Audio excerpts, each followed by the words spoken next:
So today we have discussed the geometric representation of the Z bar.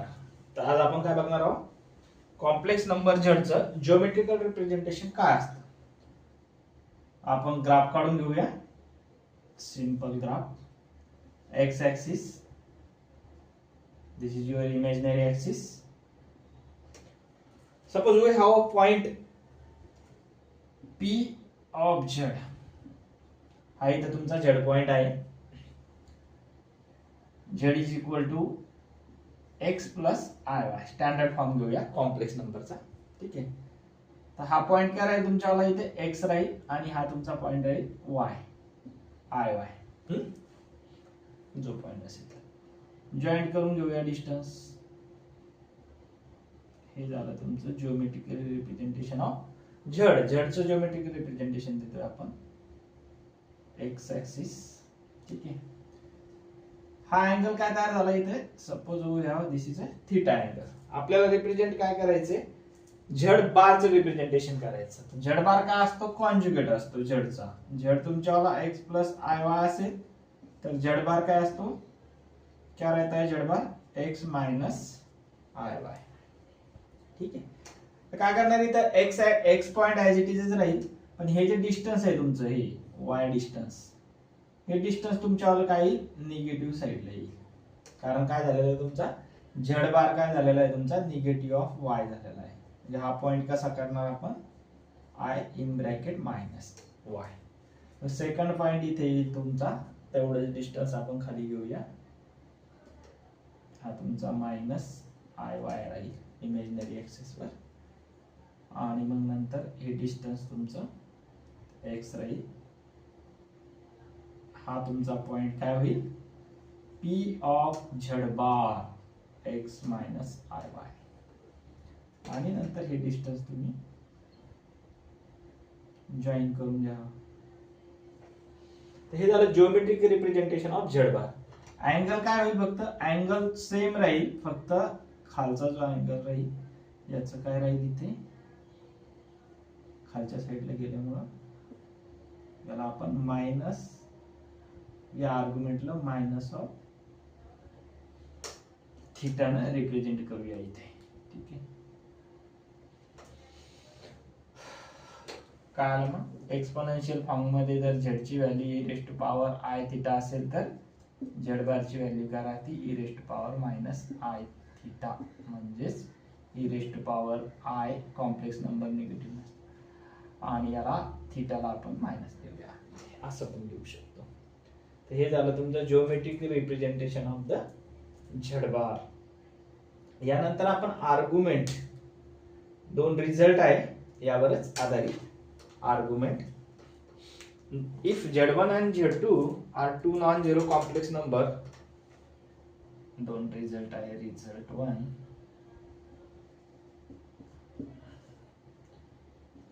Z1 and Z2 non zero complex number आहेत. Non zero complex number. Then result आहे argument, म्हणजे थीटाला काय म्हणतो आपण, argument म्हणतो. Argument of Z1 into Z2 ही काय असती, कधी पण argument of Z1 plus argument of Z2. हा रिझल्ट आहे. आणि जर प्रॉडक्टचं आर्ग्युमेंट हे मिळतंय आणि जर आपण डिव्हिजन घेतलं, आर्ग्युमेंट काढायची असली Z1 डिवाइड बाय Z2, तो काय मिळेल, क्या मिलेगा इसका, argument of this is equal to argument of Z1 minus argument of Z2. हे दोन रिझल्ट आहे, 1 and 2. This is your result. If two complex number, non-zero complex number, then modulus. Argument म्हणजे काय, तुमचा थीटा अँगल. तर दोन जर number असतील, आता आपण झड बारचं रिप्रेझेंटेशन बघितलं, इथं आहे सिंगल नंबर असतील. दोन वेगवेगळे जर नंबर असतील तर त्याचा आर्ग्युमेंट काय असेल, तर तो आर्ग्युमेंट असेल प्रॉडक्ट जर घेतला त्याचा तर दोन्हीचं ऍडिशन होईल, आणि जर डिव्हिजन घेतलं तर न्यूमरेटरच्या आर्ग्युमेंट मधून डिनॉमिनेटरचा आर्ग्युमेंट काय होईल तुमच्याला सबट्रॅक्ट होईल. तर हे रिझल्टचे प्रूफ बघूया आपण. रिझल्ट कामाला येणार आहे पुढे. सिंपल आहे प्रूफ. जर आपण एक्सपोनेन्शियल फंक्शनचा यूज केला, exponential form of the complex number, तर एकदम इझी 2 स्टेप मध्ये आन्सर मिळतं. आणि जर पोलार फॉर्मचा जर यूज केला तर आपल्याला थोडं लेंदी कॅल्क्युलेशन येतं. तर आपण एक्सपोनेन्शियल फॉर्मचाच शॉर्टकटच बघूया. एक्सपोनेन्शियल फॉर्मचा यूज करून फर्स्ट रिझल्ट काढूया आणि एक्सपोनेन्शियल फॉर्मचाच यूज करून सेकंड रिझल्ट काढूया.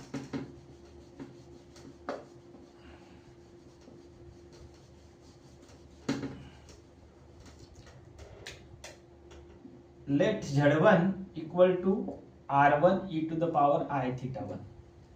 Z1 साठी θ1 घेतला आपण आर्ग्युमेंट आणि R डिस्टन्स R1 घेतला, and Z2 साठी R2 e to the power I θ2. इसके लिए ये लिया. अभी इनका प्रोडक्ट लेने का है. Z1 इंटू Z2 क्या मिलेगा प्रोडक्ट, हमने पिछले लास्ट लेक्चर में देखा है. इसका रिजल्ट मिलता है हमको R1 into R2 e to the power I. Power same आहे, I कॉमन निघेल आणि Z1 प्लस Z2 भेटतं. म्हणजे Z1 चा आर्ग्युमेंट इथे Z1 आहे, θ1 आहे. Z2 का आर्ग्युमेंट यहाँ पे θ2 है. तो प्रोडक्ट का आर्ग्युमेंट क्या बनेगा फिर, जो यहाँ पे आएगा वो सिंपल है. इसका addition of argument of Z1, argument of Z1 plus argument of Z2, ये मिल गया हमको रिजल्ट. सिंपल है. अभी डिवीजन लेके देखेंगे क्या मिलेगा. तो Z1 अपॉन Z2 ये अगर लिया यहाँ पे तो R1 e to the power I θ1 upon R2 e to the power I θ2. अभी देखो R1 अपॉन R2 वैसा के वैसा रहेगा, e to the power I θ2 ऊपर जाएगा तो हमको मिलेगा ऊपर जाने के बाद e to the power I common है दोनों में, तो I हम बाहर लेंगे.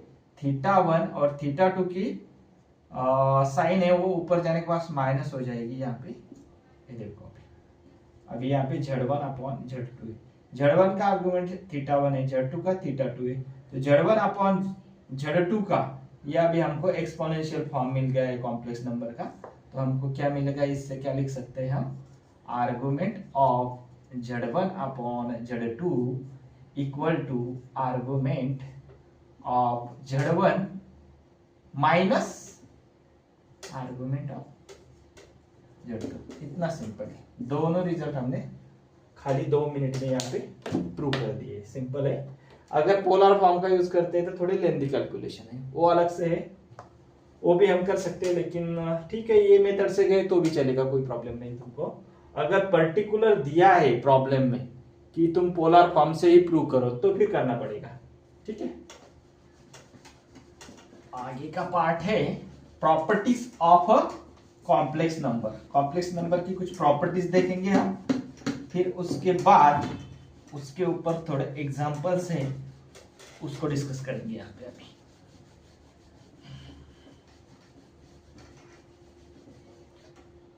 प्रॉपर्टीज ऑफ, अभी देखो हमने जड़ की वैल्यू क्या ली थी, x plus i Y geometrically representation में.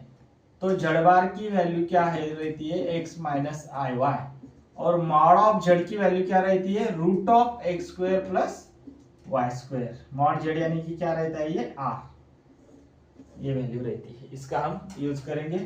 और एक बात है हमारे पास, z is equal to e to the power i theta लिया था, तो इसका आर्गुमेंट क्या रहता है जड़ का, यहाँ पे थीटा है. तो मैं क्या करता हूं, अभी मेरे पास इसकी अगर हमने जड़ बार लिया कॉम्प्लेक्स में तो e to the power minus i theta, तो इसको हम e to the power i bracket में माइनस थीटा लिख सकते हैं. तो ज्योमेट्रिकल रिप्रेजेंटेशन से हमको क्या मिला था, जब हमने ऐसा निकाला था तो थीटा हमको यहाँ पे, ये माइनस थीटा हमको यहाँ पे हमने रिप्रेजेंट किया था. तो जो जड़ बार है नीचे जो है, तो उसका आर्गुमेंट क्या था, argument of z bar is equal to क्या मिला था, माइनस थीटा मिला था। अभी देखो इस माइनस थीटा को मैं कैसे लिखता हूं, माइनस ऑफ, ये मिल गया हमको यहाँ पे। अभी हमको रिजल्ट प्रूव करना है, argument of z bar, z is equal to क्या है, थीटा है, तो थीटा को कैसे लिखेंगे, माइनस थीटा, और माइनस थीटा की वैल्यू क्या है, आर्गुमेंट ऑफ z बार, तो बाहर माइनस रहेगा, आर्गुमेंट ऑफ z बार। ये हमको एक और नया रिजल्ट मिल गया, आर्गुमेंट ऑफ z बार, ऐसा इस तरह से, ठीक है। तो ये 3 रिजल्ट मिल गए अभी तक हमको आर्गुमेंट के बारे में, एडिशन का, डिवीजन का, और ये एक, ठीक है। आगे है प्रॉपर्टीज।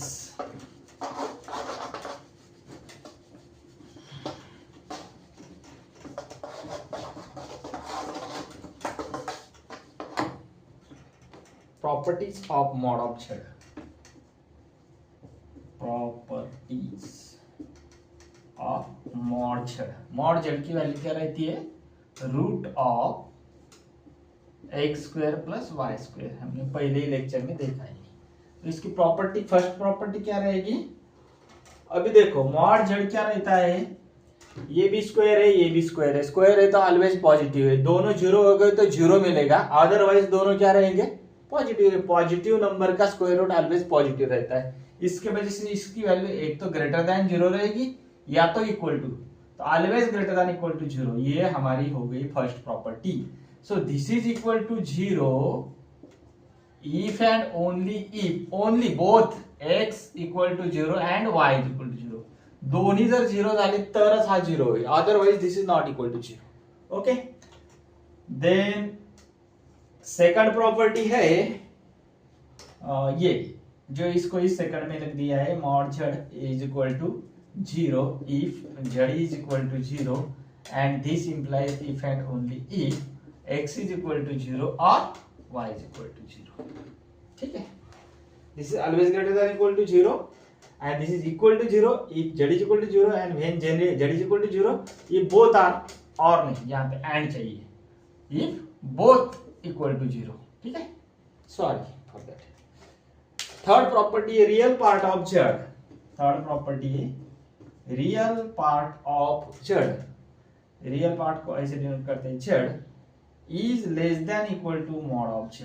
अभी देखो रियल पार्ट क्या रहता है, हमारे पास z is equal to x plus i y है, तो रियल पार्ट रहता है हमारा x रहता है रियल पार्ट, तो real part always less than equal to mod z। Mod z की वैल्यू क्या रहेगी, root of x square plus y square. अब x क्या रहेगा, इससे छोटा रहेगा, क्योंकि ये क्या है, दोनों का पावर है, उसका स्क्वायर रूट है, उसमें कुछ क्वांटिटी ऐड हुई है यहाँ पे, तो समथिंग ग्रेटर है, तो इसके वजह से real part is always less than equal to this. Similarly property है हमारे पास imaginary part, imaginary part of z, ये भी क्या रहता है, always less than equal to mod z, या तो इक्वल टू रहेगा या तो लेस देन रहेगा, ठीक है। यहाँ पे स्क्वायर लेके उसका स्क्वायर किया, ये अभी यहाँ पे इमेजिनरी पार्ट क्या रहता है, y रहता है, तो y क्या है, इधर क्या है, y का स्क्वायर है, y के स्क्वायर में कुछ पॉजिटिव ऐड हुआ है और उसका स्क्वायर रूट लिया है। अभी हमने, अगर हम यहाँ पे अगर हम लेते हैं, अभी यहाँ पे हम y लेंगे, ठीक है, इधर लेस देन इक्वल टू, यहाँ पे अगर x की वैल्यू 0 भी ली, तो अभी देखो अंदर क्या डालता मैं, 0 का स्क्वायर प्लस y का स्क्वायर, तो क्या मिलेगा यहाँ पे हमको, अंडर रूट वाई स्क्वायर, तो क्या मिलेगा हमको, वाई स्क्वायर है और अंदर स्क्वायर है, वाई स्क्वायर रूट है, तो वो कैंसिल होके क्या मिलेगा, वाई, यानी कि क्या मिल गया हमको, y less than equal to y. तो ये इसकी मीनिंग क्या है, या तो y less than equal to y नहीं होता है, तो वाई क्या रहेगा, इक्वल टू वाई रहेगा। यहाँ पे इक्वल टू भी साइन है और लेस देन की भी है, या तो छोटा रहेगा या तो इक्वल रहेगा, ठीक है। तो रियल पार्ट x और y, ये दोनों कंडीशन यहाँ पे सेटिस्फाई करते हैं, ठीक है। तो ये हो गई उसकी फोर्थ प्रॉपर्टी। इसके बाद आती है फिफ्थ प्रॉपर्टी। अगर हमने मॉडुलस ले लिया z का, इसका मॉडुलस क्या रहता है, root of x square plus y square. हमारे पास जेड बार है, क्या है, एक्स माइनस आई वाई, इसका कॉन्जुगेट, तो इसका मॉडुलस क्या रहेगा फिर, स्क्वायर रूट में इमेजिनरी पार्ट का स्क्वायर रियल पार्ट का square, x square plus imaginary का पार्ट क्या है माइनस वाई, तो यहाँ पे इसका स्क्वायर, तो माइनस वाई का स्क्वायर क्या हो जाएगा, वाई स्क्वायर हो जाएगा, वाई स्क्वायर। तो दोनों के आंसर क्या मिले हमको, सेम। इसकी वजह से ये दोनों की मॉडुलस की वैल्यू क्या रहती है, मॉड जेड की और जेड बार की दोनों की सेम रहेगी। ये हो गई तुम्हारी फिफ्थ प्रॉपर्टी। इसके बाद है तुम्हारा z into z bar is equal to mod z. ये हमने प्रूव की है, z into z bar is equal to क्या रहता है, मॉड जेड स्क्वायर रहता है। अभी दोनों कॉम्प्लेक्स नंबर लिए थे हमने, तो इसके हिसाब से ये हमने पहले ही लेक्चर में प्रूव किया हुआ है। अगर कॉम्प्लेक्स नंबर है और उसी को उसके कॉन्जुगेट से मल्टीप्लाई होता है तो उसकी वैल्यू क्या मिलेगी हमको, यहाँ पे mod of Z bar square मिलेगी। ठीक है, तो ये एक हो गया, 6 प्रॉपर्टी हो गई। आगे की प्रॉपर्टी है डिवीजन की और मल्टीप्लिकेशन की, तो 6 हो गई यहाँ पे।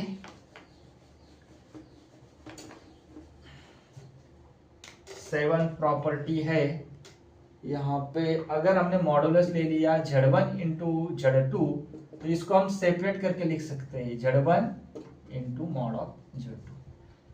सेपरेट किया, मल्टीप्लाई किया तो भी वैल्यू सेम मिलेगी, मल्टीप्लाई करके मॉडुलस निकाला तो भी वैल्यू सेम मिलेगी, इसमें कोई अलग नहीं रहेगा। अब भी उसके बाद का एक रिजल्ट है, इसको अगर हमने एक्सपांड किया तो क्या मिलेगा, अगर यहाँ पे स्क्वायर है तो यहाँ पे स्क्वायर होगा, एक ध्यान में रखो, Z1 डॉट Z2 मॉड का स्क्वायर है तो इधर भी मॉड का स्क्वायर होगा, एक प्रॉपर्टी है। ठीक है, सिंपल है। और 8 इसका ही एक्सपेंशन ये है, डिवीजन का है, अगर नॉन जीरो है, दोनों नॉन जीरो है, Z1 upon Z2, Z2 is non zero. ठीक है, कंडीशन क्या है, इसका अगर मॉडुलस लिया तो हम इसका सेपरेटली मॉडुलस भी ले सकते हैं। ठीक है, mod of Z1 upon mod of Z2, एक रिजल्ट है। इफ कंडीशन क्या है, mod Z2 not equal to zero, denominator zero नहीं होना चाहिए, तभी ये हम लिख सकते हैं। अगर डिनोमिनेटर जीरो होता है तो कल हमने देखा था ट्रिग्नोमेट्री में, तो इसकी वैल्यू अनडिफाइन होती है या तो फिर क्या इनफाइनाइट हो जाती है उसकी वैल्यू, उसको इन्फिनिटी लिखते हैं। ठीक है, तो डिवीजन का हो गया, मल्टीप्लिकेशन हो गया, यहाँ पे भी। तो ये सारे 8 प्रॉपर्टीज है, इसको अच्छी तरह से याद रखो। अभी इसको एक्सपांड किया तो दोनों प्रॉपर्टी करके, ठीक है। यहाँ पे अभी हम प्रॉब्लम देखेंगे मॉडुलस कैसे फाइंड आउट करते हैं, तो ठीक है। ये सिंपल प्रॉपर्टीज है, ओवरलुक किया खाली।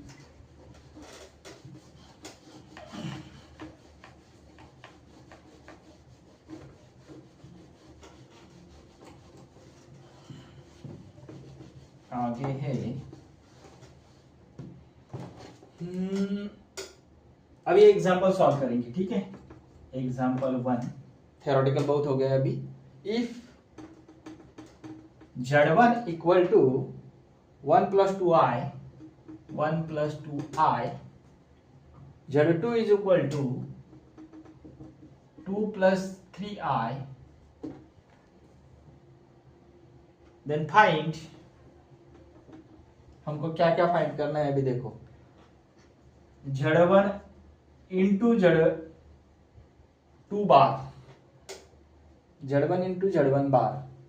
ठीक है, Z1 इंटू Z1 बार फर्स्ट फाइंड आउट करना है। इसके बाद मॉडुलस ऑफ Z1 Z2 ये एक सॉल्व करना है। इसके बाद Z1 अपॉन Z2 इसका रेशियो का मॉडुलस फॉर्म करना है। Then mod of Z1 plus Z2 एक फाइंड आउट करना है, और mod of Z1 minus Z2 एक फाइंड आउट करना है। तो ये चारों 5 सब क्वेश्चन है इसमें, ये फाइंड आउट करना है। Z1 और Z2 की हमको वैल्यू यहाँ पे दी। तो फर्स्ट मॉडुलस निकाल लो Z1 का सॉल्यूशन में। हमारे पास अगर Z है x plus i Y standard form में, तो इसका मॉड ऑफ Z क्या रहता है? ऑलवेज रियल पार्ट का स्क्वायर, स्क्वायर रूट के अंदर, प्लस इमेजिनरी पार्ट का स्क्वायर, ये दोनों रहता है। तो दो यही प्रॉपर्टी यहाँ पे अभी यूज करेंगे हमको। तो मॉड ऑफ Z1 हमको मिलेगा स्क्वायर रूट में 1 का स्क्वायर 1 होता है, 2 का स्क्वायर 4 होता है, यहाँ पे लिखेंगे तो स्क्वायर रूट में 5 आ गया। अभी मॉड ऑफ Z2 कैलकुलेट करने के बाद we have calculate here modulus of Z2, that is equal to 2 square is 4 and 3 square is 9, that is equal to root of 13। दोनों वैल्यू कैलकुलेट कर ली है अभी हमने। अभी देखो फर्स्ट वाला जो है वो सब क्वेश्चन सॉल्व करेंगे। Z1 इंटू Z2 बार, तो प्रॉपर्टी हमारी है अगर दोनों ही ये कॉम्प्लेक्स नंबर सेम है और उसका ही उसके कॉन्जुगेट के साथ मल्टीप्लिकेशन है, तो हमको मिलेगा मॉड Z1 ब्रैकेट स्क्वायर। तो यहाँ पे रूट ऑफ 5 का स्क्वायर, दैट इज मीन ये स्क्वायर रूट और स्क्वायर कैंसिल होगी, यहाँ पे आंसर आ जाएगा 5। तो ये मिल गया हमको, इसका स्क्वायर करेंगे, ठीक है। मॉड Z1 की वैल्यू क्या है? रूट 5 है, तो रूट 5 का स्क्वायर क्या मिलेगा हमको?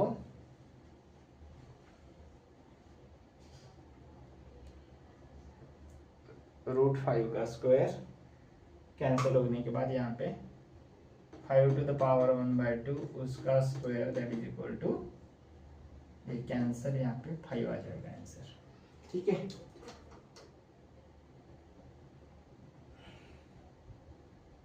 आगे क्या है? ये वाला,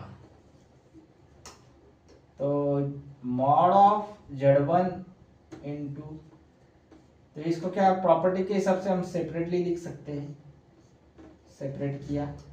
अभी मॉड Z1 की वैल्यू क्या है? रूट 5 है। मॉड Z2 की वैल्यू क्या है? रूट ऑफ 13 है। तो ये दोनों वैल्यू डाल दो, रूट 5 इंटू रूट 13, ठीक है। तो दोनों का मल्टीप्लिकेशन स्क्वायर रूट के अंदर है, तो दोनों स्क्वायर रूट का 5 इंटू 13 करेंगे तो रूट ऑफ 65 आ जाएगा दोनों के अंदर, ठीक है। अभी ये वाला रेशियो फाइंड आउट करेंगे, Z1 upon Z2 that is equal to, इसको हम सेपरेटली न्यूमरेटर का मॉडुलस अपॉन डिनोमिनेटर का मॉडुलस लिख सकते हैं, क्योंकि डिनोमिनेटर नॉन जीरो है, रूट 3 वैल्यू है Z2 की। तो ये दोनों को हमने प्रॉपर्टी 8 प्रॉपर्टी देखी अभी यहाँ पे root of 5 upon root of 13 that is equal to square root of 5 upon 13, ये मिल गया। ये भी वैल्यू, दोनों की वैल्यू यहाँ पे हो गई। अभी एडिशन और सब्ट्रैक्शन, तो ये हो गया, यहाँ तक तो हो गया। अभी आगे का देखेंगे, सिंपल है example.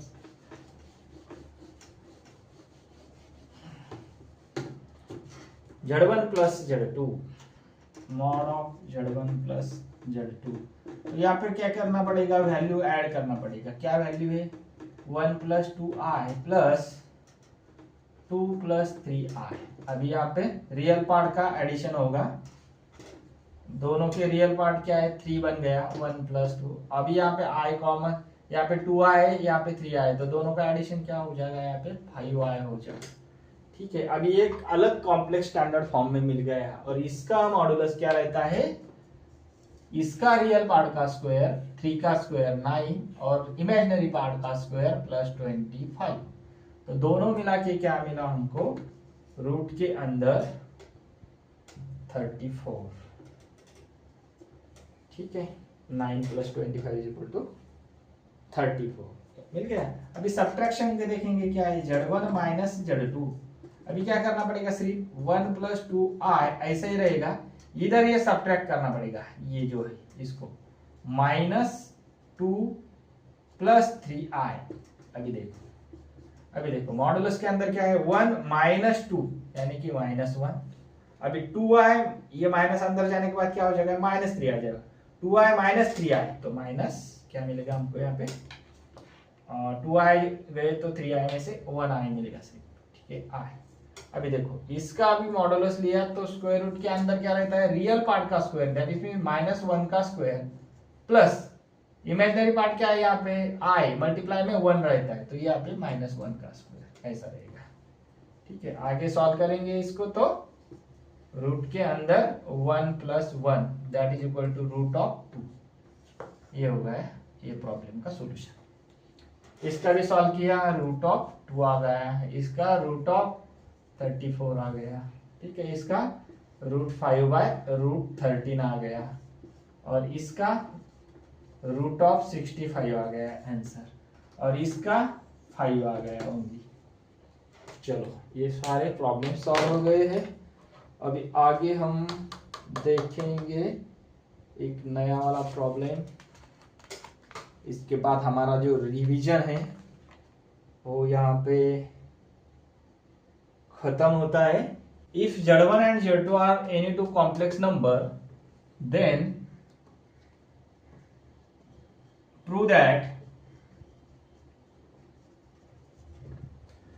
that mod of Z1 plus Z2 bracket square plus mod of Z1 minus Z2 bracket square is equal to 2 times in bracket mod of Z1 square plus mod of Z2 square। हे prove करायचं आहे आपल्याला, simple proof आहे। आपल्याजवळ काय असतं, क्या रहता है हमारे पास, स्टैंडर्ड फॉर्म रहता है। अगर Z1 का फॉर्म है, consider Z1 x1 plus i y1 and Z2 की वैल्यू हम स्टैंडर्ड वैल्यू लेंगे x2 प्लस i y2, ये दोनों वैल्यू। अभी इसका मॉडुलस अगर हमने निकाला, Z1 mod is equal to क्या मिलेगा हमको, √x1 square plus y1 square, और मॉड Z2 का क्या रहेगा, √x2 square plus y2 square. ये दोनों रिजल्ट लगेंगे हमको लास्ट में, ठीक है। तो पहले क्या करेंगे, हम इसको सॉल्व करेंगे, दोनों का एडिशन करेंगे, उसका स्क्वायर करेंगे। अभी पिछले प्रॉब्लम में हमने देखा है दोनों का एडिशन करने के बाद क्या मिलता है। तो अभी देखो यहाँ पे क्या रहेगा, Z1 plus Z2 bracket square, पहले वैल्यू पुट अप करो, x1 plus i y1, Z2 की वैल्यू क्या है, x2 प्लस i y2, इसका मॉडुलस का स्क्वायर है। अभी देखो रियल पार्ट क्या है, दोनों को ऐड करो, रियल पार्ट रहेंगे x1 plus x2 plus i common यहां से, तो इमेजिनरी पार्ट रहेगा y1 प्लस y2 यहाँ पे रहेगा। अभी इसका मॉड है और मॉड का स्क्वायर है। अभी इसको सॉल्व करने के बाद क्या मिलेगा हमको, x1 plus x2 square plus modulus निकालने के बाद रियल पार्ट का स्क्वायर, इमेजिनरी पार्ट का स्क्वायर, और इसको स्क्वायर रूट के अंदर रहेगा, और ये मॉड का स्क्वायर अलग से रहेगा, ठीक है। स्क्वायर रूट और ये स्क्वायर, ये दोनों कैंसिल होने के बाद हमको मिलेंगे यहाँ पे x1 plus x2 bracket square, y1 plus y2 bracket square. Similarly mod of Z1 minus Z2 काढायचं आहे, ब्रॅकेट स्क्वेअर मॉड्युलस स्क्वेअर। तर इथे आतमध्ये काय येईल मग, x1 plus i y1 minus, इथे मायनस साइन लागेल, x2 इथे परत मायनस होईल, मायनस मायनस i y2, याचा मॉड्युलसचा स्क्वेअर। आता इथे काय होईल, real part x1 minus x2 होईल, रियल पार्ट एका ठिकाणी घेतले, प्लस i कॉमन घेतला, y1 मायनस y2 होईल, y1 minus y2 bracket square सध्याच नाही, ठीक आहे। आता मॉड्युलस काढल्याच्या नंतर काय येईल, फक्त हे आणि हे सेम कॅल्क्युलेशन आहे, फक्त इथे प्लस आहे, इथे प्लस आहे, तर इथे काय येईल, मायनस येईल आणि इथे मायनस येईल, बाकी सेम येते, ठीक आहे। तर मी इथे लिहितो, याचा मॉड केल्याच्या नंतर x1 minus x2 square plus i निघून जाईल, y1 मायनस y2 स्क्वेअर, ठीक आहे, इथपर्यंत ठीक आहे। आता याचं काय केलेलं आहे, इथे दोन्हीचं ऍडिशन केलेलं आहे बघा। तर ही टर्म ही एक टर्म भेटली आपल्याला आणि ही एक टर्म भेटली, या दोन टर्मचं ऍडिशन करूया फक्त आणि नंतर त्याला स्प्लिट करूया. x1 plus x2 bracket square plus y1 plus y2 bracket square plus x1 minus x2 square plus y1 minus y2 bracket square. Equation 1 आणि 2 ऍड केलं म्हणजे आपल्याला ही LHS भेटती. LHS सॉल्व करा आता, स्क्वेअर करा. a plus b bracket square हा फॉर्म्युला यूज करून काय मिळेल मग, x1 चा square plus 2 times x1 x2 plus x2 चा स्क्वेअर. पहिला ब्रॅकेट सॉल्व झाला. इथे y1 चा square plus 2 times y1 y2 plus y2 चा स्क्वेअर. इथे पण इथे मायनस आहे तर इथे काय होईल, फक्त x1 square minus 2 times x1 x2 plus x2 चा स्क्वेअर. इथे काय होईल, y1 चा square minus 2 times y1 y2 plus y2 चा स्क्वेअर. आता बघा इथे प्लस आहे इथे मायनस आहे, कॅन्सल झालं. इथे प्लस आहे y1 y2 इथे मायनस आहे, कॅन्सल होईल. आता बघा x1 किती वेळेस आला, x1 स्क्वेअर, इथे पण x1 स्क्वेअर आहे म्हणजे 2 टाइम्स x1 स्क्वेअर आलाय. x2 किती वेळेस आला, x2 चा स्क्वेअर इथे पण आहे इथे पण आहे प्लस 2 टाइम्स x2 चा स्क्वेअर आला.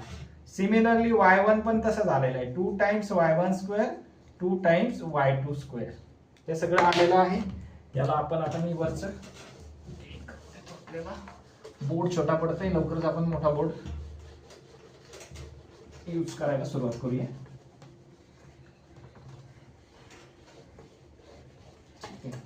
तर आपल्याला ह्या दोन्हीच्या व्हॅल्यू ऍड केल्याच्या नंतर मिळते 2 टाइम्स ब्रॅकेट मध्ये x1 plus x2 plus y1 plus y2 सगळ्यांचे स्क्वेअर हे 2 टाइम्स भेटलेले. ठीक आहे,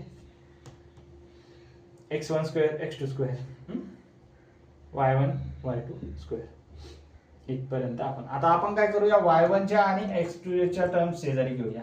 2 times x1 square plus y1 square. ठीक आहे, हे एका ब्रॅकेट मध्ये लिहितो मी आणि हे x2 square plus y2 square हे एका ब्रॅकेट मध्ये लिहितो. बघा आपल्याकडे एक फॉर्म्युला होता, आत्ताच आपण डिस्कस केलं होतं. Z1 ची व्हॅल्यू होती आपली x plus x1 plus iy1.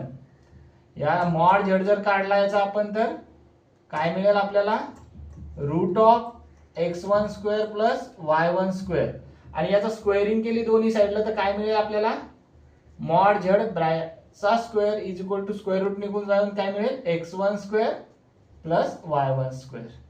म्हणजे मी याच्या ठिकाणी काय लिहू शकतो मग, 2 times mod of z1 square plus similarly इथे z2 साठी पण तुम्ही कॅल्क्युलेट करू शकता. हे तुमचं होमवर्क आहे. याची व्हॅल्यू काय मिळेल मग, mod of z2 bracket square आणि this is your required result. हेच आपल्याला प्रूव्ह करायचं होतं. समजलं. हा एक प्रॉब्लेम आपण बघितला. अजून एक प्रॉब्लेम आहे तो तुम्हाला मी होमवर्कला देऊ का. If Z1 and Z2 are two complex numbers such that mod of Z1 plus Z2 is equal to mod of Z1 minus Z2, then prove that difference of their amplitude is pi by 2. काय prove करायचं तुम्हाला दिलेला आहे mod of Z1 plus Z2 equal to दिलेला आहे Z1 minus Z2. याचा use करून तुम्हाला काय सांगायचं, दोन्हीचं जे मॉड्युलस आहे एम्प्लिट्यूड आहे θ1 मायनस θ2 याची व्हॅल्यू पाय बाय 2 हे प्रूव्ह करायचं आहे. हे होमवर्कला आहे, तुम्ही ते सॉल्व करा. तर पुढे आहे De Morgan's theorem. De Morgan's थेरमचा स्टेटमेंट बघूया आपण. सिंपल डी मॉर्गन्स थेरमचं स्टेटमेंट आहे, n जर कुठलाही एक रॅशनल नंबर असेल, n जर कुठलाही एक रॅशनल नंबर असेल तर n is a rational number. De Morgan's theorem आहे. Theorem cos theta plus i sin theta याचा पॉवर n असेल तर आपण लिहू शकतो cos n theta plus I sin n theta. Interesting आहे डिमॉर्गन्स थेरम. यावर आधारित प्रॉब्लेम आपण पुढच्या पार्ट मध्ये बघूया. याला जसं लिहितात e to power I theta to the power n is equal to e to the power I n theta. हे तुमचं एक्सपोनेन्शियल फॉर्म आहे. याचाच यूज करून आपण हे सॉल्व्ह केलेलं आहे. पुढच्या लेक्चरमध्ये ते बघूया डिमॉर्गन्सवर, मग आपला सिलेबस स्टार्ट होतोय. आतापर्यंत आपण जे शिकलेलो आहे ते सगळं बेसिक आहे. काय काय शिकलो आपण रिवाइज करा. पहिल्या व्हिडिओमध्ये काय बघितलंय आपण, कॉम्प्लेक्स नंबरची हिस्ट्री बघितलेली आहे, नंतर standard form of complex number बघितला आहे, नंतर आपण त्याचा कॉन्जुगेट फाइंड आउट केलेलं आहे. त्याच्यानंतर आपण कॉम्प्लेक्स नंबरचं कुठलाही power I to the power 83 हे एक एक्झाम्पल बघितलेलं आहे. त्याचे आपण कॅल्क्युलेशन केले आणि त्याला एक शॉर्टकट मेथड पण दिलेली आहे, ते कसं सॉल्व्ह करायचं ते. पुढे आपण काय बघितलंय अजून, स्क्वेअर रूट कसा काढायचा, square root of the complex number कसा काढायचा ते एक बघितलं. त्यानंतर आपण polar form of the complex number बघितलेलं आहे. आर्ग्युमेंट कसा फाइंड आउट करायचा आणि मॉड्युलस कसं फाइंड आउट करायचं. जे मॉड्युलस आहे mod of z is equal to root of x square plus y square, ती जी आर ची व्हॅल्यू असते ते बघितलं. त्यानंतर आपण exponential form of the complex number third form जो आहे z is equal to r into e to the power i theta, हा आज काय काय बघितलं आपण, geometrically representation of complex number. पुढच्या पार्टमध्ये आपण काय बघतो आता, डिमॉर्गन्स थेरम बघणार आहोत. ते इंटरेस्टिंग आहे. इथून पुढे सिलेबस स्टार्ट होतो. आतापर्यंत जेवढं झालं हे बेसिक आहे. हे बेसिक तुम्हाला 11th स्टँडर्ड पासून सुरुवात होतीये. अत्यंत महत्वाचा पार्ट आहे हा पार्ट जर एकदा क्लिअर झाला कॉम्प्लेक्स नंबरचा, तर ही जी पूर्ण थेरी आहे कॉम्प्लेक्स नंबर थेरी, की जी सगळ्यात मोठी बिग फील्ड आहे. रॅशनल नंबरच्या वरी रिअल नंबरची फील्ड असते, रिअल नंबरच्या वरी कॉम्प्लेक्स नंबरची फील्ड असते. सगळ्यात मोठी कुठल्याही प्रॉब्लेमचं सोल्युशन आहे तुम्हाला या फील्डमध्ये मिळू शकते. तर या फील्डचा अभ्यास करत असताना हे सगळं बेसिक होतं. 11th स्टँडर्डला स्टार्ट होतं, 11-12ला JEE पण याच्यावर काही ऑब्जेक्टिव्ह क्वेश्चन असतात. पुढे चालून BSc ला हा पार्ट येतो. BSc ला पण याच्यावर एक कॉम्प्लेक्स अनालिसिस हा एक पेपर आहे, पूर्ण पेपर आहे, तो आपण स्टडी करणार आहे. पुढं इंजिनिअरिंगचा जो M1 पेपर आहे तुमच्यावाला, कुठल्याही सगळ्या ब्रँचचा जो M1 पेपर आहे, तर फर्स्ट चॅप्टरच तुमचं कॉम्प्लेक्स नंबर पासून स्टार्ट होतं. म्हणजे तिकडे पण याचा यूज होतोय, BSc ला यूज होतोय. MSc ला जे पुढे चालून तुम्ही ऍडव्हान्स जे आहे कॉम्प्लेक्स नंबरचं ते शिकायसाठी तुम्हाला एकदम बेसिक लागते. तर बेसिक हे माहीत असल्याशिवाय तुम्हाला तिथे पण पुढे जाता येत नाही. पुढे चालून तुम्हाला PhD करायची असेल तरी सुद्धा कॉम्प्लेक्स नंबर फील्डमध्ये जर एंट्री करायची असेल तर इकडे, आणि याचे मेजर ऍप्लिकेशन्स आहे फील्डमध्ये. फिजिक्समध्ये भरपूर यूज होतो या कॉम्प्लेक्स नंबर थेरीचा. एक नवीन पद्धतीची थेरी आपण स्टार्ट केली. आपली सिरीज असंच चालू राहणार आहे. फक्त अगोदरचं तुम्ही जे आहे ते व्यवस्थित बघा. पुढचं आपण स्टार्ट करूया लवकरच. चालेल, ठीक आहे, आज थांबूया.